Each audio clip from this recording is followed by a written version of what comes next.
Yo voy a hablar un poco de la política y yo creo que la gente anterior ha hablado muy bien de como la problemática de la fecundidad y como todo eso, el problema de la transición demográfica, y acá se han apuntado particularmente dos soluciones: migración y el aumento de productividad.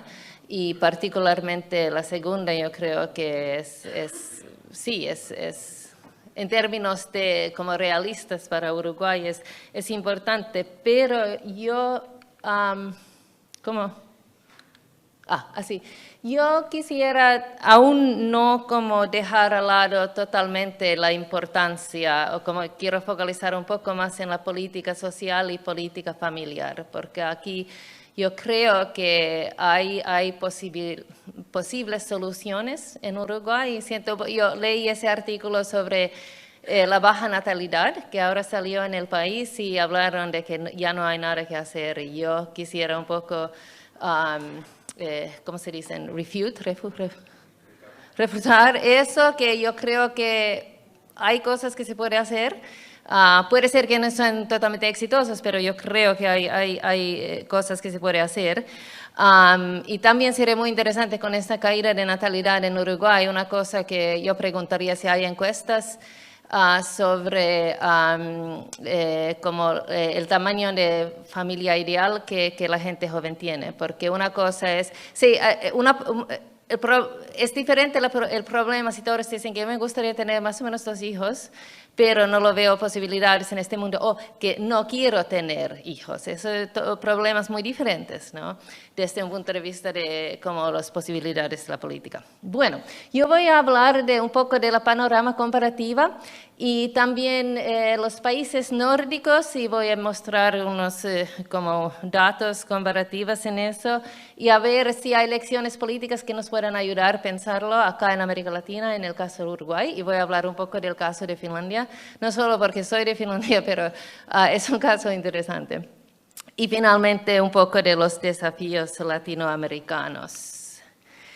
Bueno, ¿cuál es el desafío? Y eso ya hemos hablado bastante, pero para recapitular rápidamente, tener una fuerza laboral que genere los recursos para cuidar del resto de la población de manera sostenible. Entonces ahí se ve como, y esto es sobre, estamos trabajando en un libro con Fernando en este tema y son algunos gráficos de ahí, pero se ve como el superávit donde la gente, como esto es una recopilación de promedio de 23 países del consumo per cápita e ingresos laborales per cápita. Y se ve que, claro, en la edad productiva generamos los recursos y la gente joven, niños, consumen, y la gente de más edad también. Entonces el problema es cuando tenemos esta transición demográfica de cómo generar los recursos para la gente mayor y también los niños. Y hay maneras de hacerlo. Hablaron de incrementar la productividad. Otro es incluir más gente en el empleo, por ejemplo, las mujeres, las madres, o ampliar la vida laboral.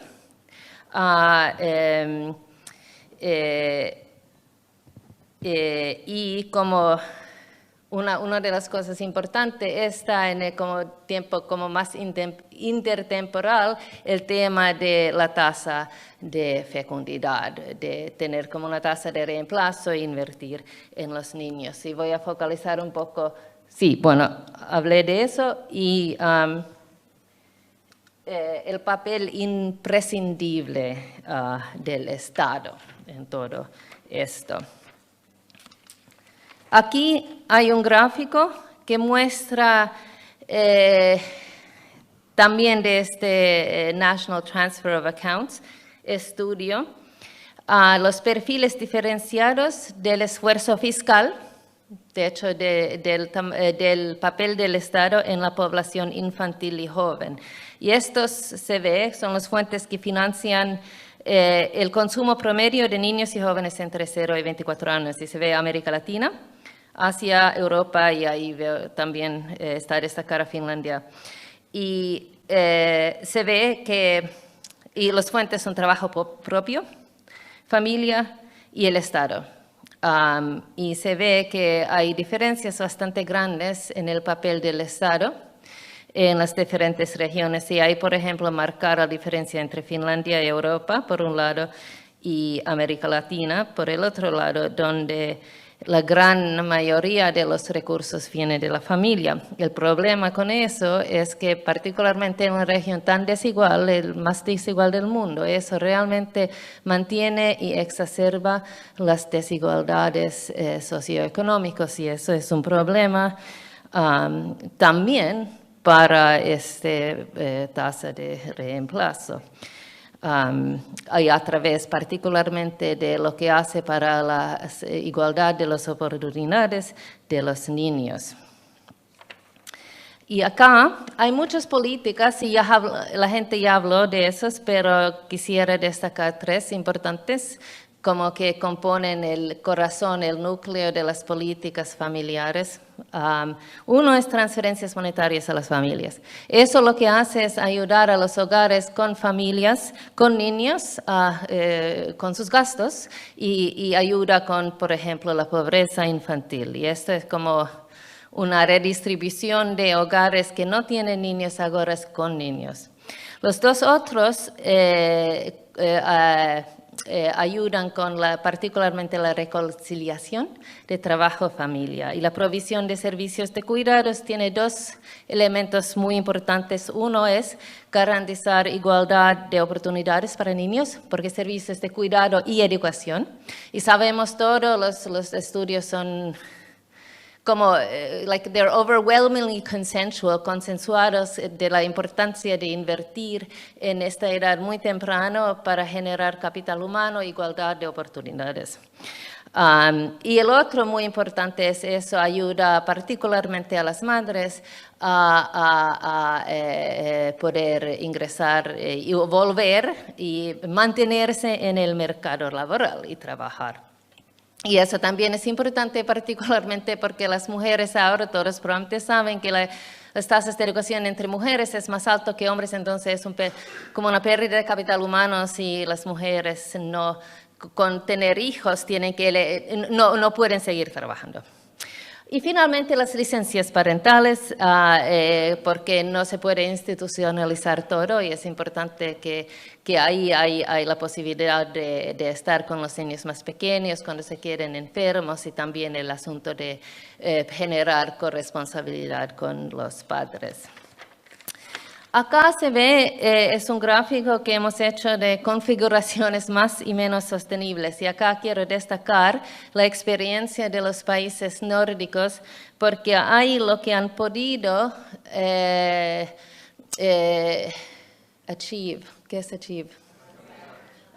alcanzar, sí, disculpa mi jet lag, voy a culpar a jet lag, pero han podido alcanzar, y estos son los años como 2000 más o menos, con su política familiar de los años 70, 80, 90, pudieron llegar a una tasa de reemplazo, más o menos como ahí se ve, acá se puede hacer, uy, ay Dios mío, ¿qué hice? Como, acá, ok, esto no tiene eso de, ok, pero se ve que, por ejemplo, acá, ahora no se escuchan, pero se ve aquí, no sé si ves, pero tasa de fecundidad con los países nórdicos es casi más o menos. Usa capaz te queda mejor. Ok, gracias. Tasa de reemplazo, acá. Convergencia, esto significa que no hay una gran diferencia entre mujeres de menos recursos o familias menos recursos y más recursos. Eso es súper importante también para igualdad de oportunidades. Es alta, empleo femenino es alta, eso es muy importante para generar acá la importancia es tener bastante, si volvemos a ese gráfico inicial de gente activa que está contribuyendo al mercado laboral, que se puede entonces para el Estado sacar impuestos y pagar para todos los servicios de cuidado y transferencias que necesita la gente pasiva o dependiente. Entonces el empleo femenino también ha sido alto y importantemente la pobreza infantil bajo. Entonces tenemos igualdad de oportunidades de los niños, empleo femenino alto y tasa de reemplazo alto. Acá vemos otros países, no voy por causa de tiempo, voy más rápido, pero voy a destacar como la configuración que existe en América Latina, que es más problemática, porque ahora estamos bajando desde la tasa de reemplazo, pero también hay el problema de convergencia en la fecundidad, donde como hay una diferencia, brecha bastante grande entre la fecundidad de mujeres de menos recursos, altos recursos, y empleo femenino, que es bastante bajo, y la pobreza infantil alto. En América Latina, casi 50% de los niños y adolescentes viven en pobreza, mientras la gente mayor de 65 años es 15%, lo que entiendo en Uruguay es 20% de niños y 2% de los mayores. Y eso, ya hemos hablado, no es sostenible en el tiempo largo. Entonces, este modelo es más sostenible y voy a hablar un poco de cómo funciona ese modelo. Acá, entonces, el modelo nórdico en los años 2000, las características son y siguen un fuerte invertimiento del Estado en las familias, a través de impuestos de la gente que está activamente participando en la fuerza laboral y los gastos sociales que tienen un componente fuertemente redistributivo que genera equidad social, de género y, muy importante, equidad intergeneracional. Acá se ve también estas regiones, América Latina, los países nórdicos, los servicios de cuidado entre 0 y 2 años, porcentaje acá más de la mitad de niños están en servicios de cuidado públicos. América Latina, un poco menos de 20% también públicos y privados. Educación preescolar se ve como una brecha o una como cobertura más amplia también. En términos de la relación, y esto es algo que no hemos tocado aún mucho, pero las relaciones de género en todo esto. Acá quiero comenzar con esto. Bueno, esta es la duración promedia de las licencias maternales en semanas en las diferentes regiones. Las licencias parentales, esto incluye parentales también. En los países nórdicos son bastante amplios y existen incentivos para que los padres masculinos también tomen una parte de esa licencia. Acá estamos en América Latina. Acá es como un outcome variable, la diferencia entre el promedio semanal en tiempo dedicado a trabajo no remunerado entre hombres y mujeres. Y acá se ve que en América Latina, aún dentro de la familia, hay una fuerte división sexual de trabajo, donde las mujeres están sobrecargadas en comparación con hombres. Podemos hablar más de eso. Eso también se ve como se distribuye diferencialmente entre los estratos sociales, pero la brecha entre hombres y mujeres es bastante fuerte y mucho más que en los países nórdicos. Eso también genera un obstáculo para muchas mujeres jóvenes que quisieran tener hijos. Yo, como cientista política, yo creo que el asunto es para mí es qué es lo que la política puede hacer para generar un círculo más virtuoso y más sostenible. En el modelo nórdico, lo que se pudo hacer, que fue un desafío, pero se pudo hacer es, estas prestaciones políticas son universales. Entonces, toda la gente, incluyendo clase media y clase media alta, usan los servicios públicos. Y ese crea un fuerte apoyo de la clase media para los servicios también. Ellos pagan más que las clases bajas, pero ellos también usan los servicios. Y eso genera una solidaridad entre clases y, muy importantemente, una solidaridad intergeneracional también. El desafío fiscal y político es la contención de los costos. Estas políticas, como se vieron, los impuestos y los gastos son bastante grandes.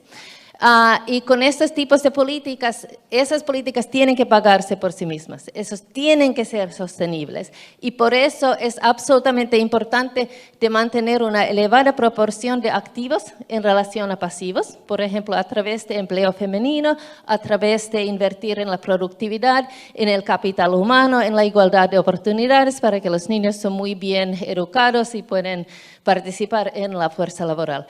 Y importantemente contener los gastos y los costos de las pensiones, que es un tema que yo sé que en Uruguay es un tema muy saliente, importante políticamente. El caso de Finlandia, porque digo lo voy a hablar rápidamente de unos momentos políticos en Finlandia para mostrar que crear coaliciones que generen estos tipos de políticas más sostenibles son posibles. Y Finlandia es interesante, tal vez un poco más, en términos de los países nórdicos, tal vez un poco más que Suecia. Todos siempre hablan de Suecia porque es como un modelo que siempre tienen los indicadores mejores. Suecia, hay dos cosas que generan que Suecia es un poco menos relevante tal vez. Primero es que Suecia siempre ha sido bastante rico. Y segundo, Suecia ha tenido una hegemonía de la izquierda, de los socialdemócratas por muchas décadas, entonces eso como generó un consenso de invertir tanto en la equidad social y de género. Finlandia es interesante porque en el contexto cuando comenzaron con las políticas familiares, en la mitad del siglo XX era un país súper pobre, muy pobre, mucho más pobre que Uruguay, con bajos recursos económicos, además después de la Segunda Guerra Mundial, una situación económica crítica. Aun con eso, crearon una coalición como Coalition of the Willing para generar estas políticas. Y también otra cosa interesante es que es un país donde un partido nunca gobierna solo, es siempre partido de coaliciones, entonces o de izquierda y centro, centro y derecha, o izquierda y derecha juntos, etcétera. Entonces siempre hay que generar un consenso más amplio para poder generar estas políticas. Ok, acá estas no son mis ideas originales, es un académico muy prominente en este tema, Heikki Hiilamo. Estoy parafraseando un poco o usando su material acá.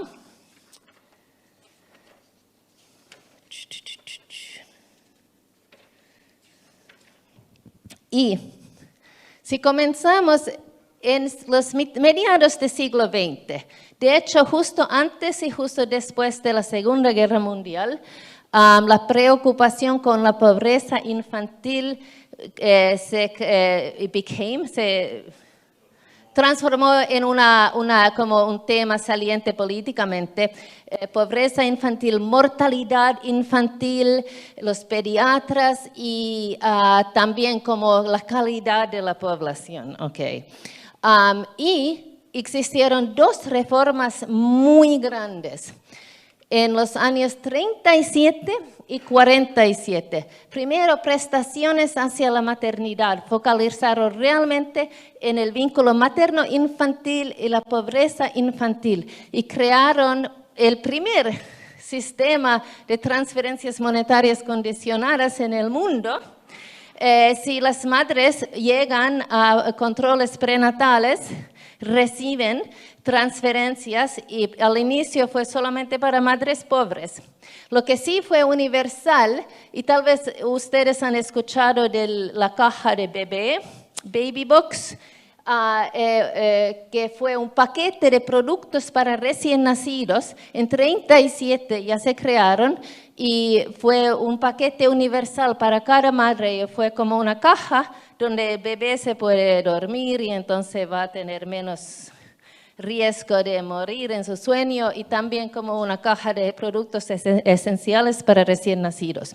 Estos fueron fuertemente para reducir mortalidad infantil y pobreza extrema. Lo interesante es que en el año 47, eso en un fuerte debate parlamentario, se creó como una política universal para cada madre, una transferencia monetaria para cada hijo mensualmente. Y se fijaron, y esto fue un contexto de, económico crítico, de crisis económico, con muy poco dinero, pero fue un debate sobre el futuro del país, pobreza infantil, también la preocupación con la fertilidad y finalmente lo fijaron como mitad del salario promedio de un trabajador manual.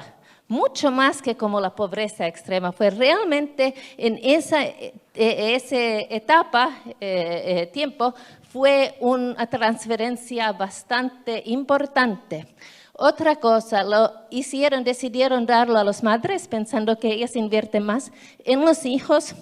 Tercero, decidieron hacerlo universal. Acá es interesante políticamente, porque esto fue como discusiones fuertes entre los actores programáticos organizados por tiros políticos. Los socialdemócratas querían a través de gente salariado, que como trabajadores manuales, pero el Partido Rural insistió que eso no va a alcanzar a la gente viviendo en las zonas agrarias y tenemos que hacerlo universal.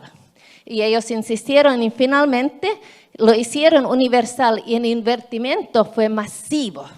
En ese momento, 40% de la gasto política social en Finlandia fue hacia esas transferencias monetarias. Casi 4% del PIB en el año 50. Y el PIB en el año 50 fue bastante bajo. Eso fue un invertimiento masivo. Esto está en finlandés, pero muestra la caída fuerte del descenso de la mortalidad infantil. Interesantemente también, dar todo ese dinero a mujeres en ese momento también generó como un efecto colateral, un empoderamiento femenino. Segundo, bueno, después de los años 50 en adelante, la política familiar, que era en segundo plano, hubo foco en otros aspectos de la política social, salud, educación, pensiones, se crearon un sistema de pensiones. De hecho, en ese tiempo, Finlandia fue bastante atrasada en términos de reconciliación política familiar. En 64 se crearon una reforma que dio 2 meses de licencia maternal con un salario de reemplazo más o menos 40%, un poquísimo, ¿no? Aunque en esa etapa también la tasa de empleo femenino fue bastante alta, también por la causa de ser un país tan pobre que no se podían tener una familia solo con una persona trabajando, aún con las transferencias monetarias, entonces hubo un empleo femenino bastante alto para esa época.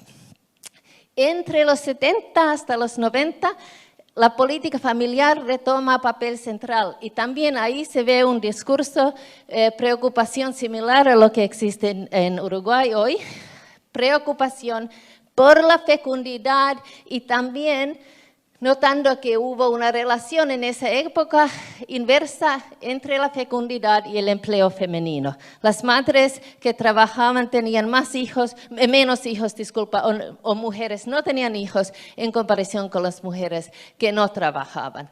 Y en el inicio de 60 la fertilidad quedó en 1.5 como la más baja en la historia de Finlandia, generó una preocupación grande.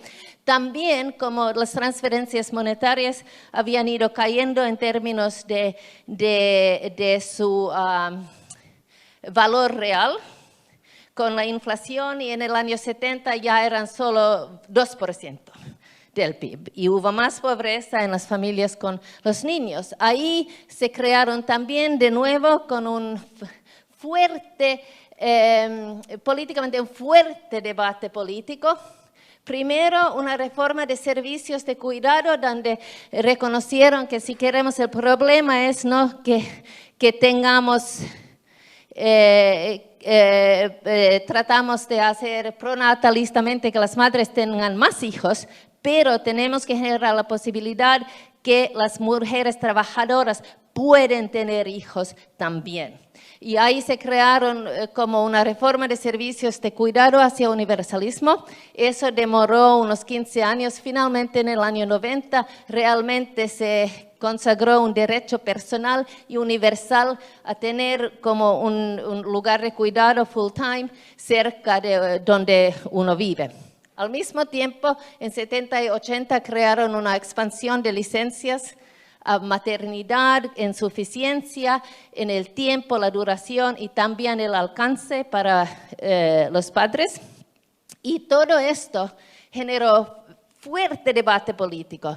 Y fue como se ve el papel de los actores organizados, programáticos y importantemente el papel de las organizaciones de mujeres entre ellos. Por ejemplo, los sindicatos apoyaron la reforma de servicios de cuidado. Ahí, como la organización de las mujeres en el sindicato tenía un papel absolutamente clave, mismo en los partidos políticos. Y finalmente, la izquierda y derecha, de la derecha agreed to it, acordó apoyar eso con algunas concesiones en términos de vouchers para las madres que quieran en casa, que entonces Finlandia también tiene eso. Pero finalmente a través de eso se crearon ese consenso. Y los efectos realmente eran que en el año 2000, por ejemplo, más empleo, se aumentó empleo femenino y al mismo tiempo se aumentó la fecundidad. Y en el año entre 2000 y 2010, la tasa de reemplazo era entre 1.8 y 1.9. Entonces, eso sí se puede crear a través de políticas sociales. Yo creo que eso es uno de los mensajes importantes que yo quisiera destacar. Unas cosas, finalmente, y esto es donde termino, el modelo latinoamericano, los problemas tienen que ver mucho con las características del sistema social y la intersección de desigualdad social y de género y fuertemente la desigualdad intergeneracional. Como ya mencioné, la concentración de la pobreza en los niños, niñas y adolescentes. Y lo que se ve políticamente es un poco un círculo político fuertemente dicho vicioso, donde los existentes gastos sociales están bastante desequilibrados hacia los mayores. Y si se ve ese porcentaje del PIB que va hacia jubilaciones, en Uruguay es muy alto, es más alto en relación al PIB que Finlandia, que está mucho más avanzada en su transición demográfica. Y lo que entiendo yo es que, bueno, la tasa de pobreza es muy baja entre los mayores en Uruguay, 2%, si entiendo correctamente, pero muchos de los gastos de jubilaciones van a los estratos más altos, entonces es como un gasto regresivo, no progresivo. El problema con eso, claro que queda poco espacio fiscal hacia los niños, niñas y adolescentes, y si se quiere buscar más recursos, ayudar con el problema de la baja natalidad, hay dos opciones: recortar gastos en otras áreas, por ejemplo ahí, o generar más impuestos, que también entonces hay espacio a generar más impuestos en Uruguay si uno se compara con Europa, pero igualmente hay espacio a crear revisar el sistema existente. Problema políticamente es claro, uno trata de tocar el tema de pensiones, la gente mayor es bastante organizada y hay fuerte oposición a las reformas de pensiones, claro que todos van individualmente pensando que esto es como mi derecho, entonces políticamente es un tema que es difícil tocar, al mismo tiempo hay menos presión social desde abajo hacia política familiar y eso tiene que ver también con las desigualdades sociales donde hay menos presión entre las clases medias y altas que quienes pueden optar por soluciones privadas, por ejemplo, empleo doméstico. Y yo creo que para Uruguay, por ejemplo, América Latina, el desafío fiscal y político es que este sistema es insostenible en el tiempo largo, como hablamos, y como la pregunta es cómo crear una coalición política para reformar el sistema en una dirección más sostenible. Y finalmente, nada más quisiera comentar que en términos de Uruguay, como ustedes saben mucho mejor que yo, Uruguay es como se destaca en el nivel latinoamericano. Uruguay parece mucho más como un sistema socialdemócrata y con una capacidad estatal más fuerte que otros países y eso genera oportunidades. Por ejemplo, Uruguay ya tiene un sistema de cuidados, tiene el sistema de licencias parentales más avanzado de la región. Tiene transferencias monetarias con un alcance y suficiencia mejor de cualquier país en América Latina, ya tiene eso. Y realmente el desafío es generar más recursos fiscales para aún como redireccionar más invertimiento en eso y al mismo tiempo el desafío es yo creo, más que nada en el nivel político, de cómo generar el apoyo político para hacerlo. Gracias. Muchas gracias. Mientras vamos armando para la próxima mesa, de vuelta habilitadas las preguntas. Muy bien, por aquí. Hola, ¿qué tal? Muchas gracias, Andrés Rosales. Creo que no puede no mencionarse como esta parte, porque siempre hay una, no sé, como que Europa en general, siendo una región tan avanzada en muchos temas, sobre todo en la parte social, sobre todo países nórdicos, como nos hizo esta presentación, que es muy puntual, pero las dinámicas, tanto regionales, o sea, como por país, son difíciles y son complicadas de adaptarlas de un contexto a otro. Entonces, a mí en lo particular me preocupan mucho las dinámicas europeas, sobre todo en Finlandia, justamente porque hace pocos días se hizo el cierre de las últimas fronteras que tenía con la parte rusa y eso vino a complicar muchísimo la parte de la petición de asilos. Entonces, la petición de asilo por parte de África y Medio Oriente, que viene con el contexto del conflicto de Rusia, con la incorporación de Finlandia también a la OTAN. Y bueno, obviamente esa es como la paridad regional que es difícil ponerla en contexto quizá como latinoamericano, pero y esta es mi pregunta, esta parte de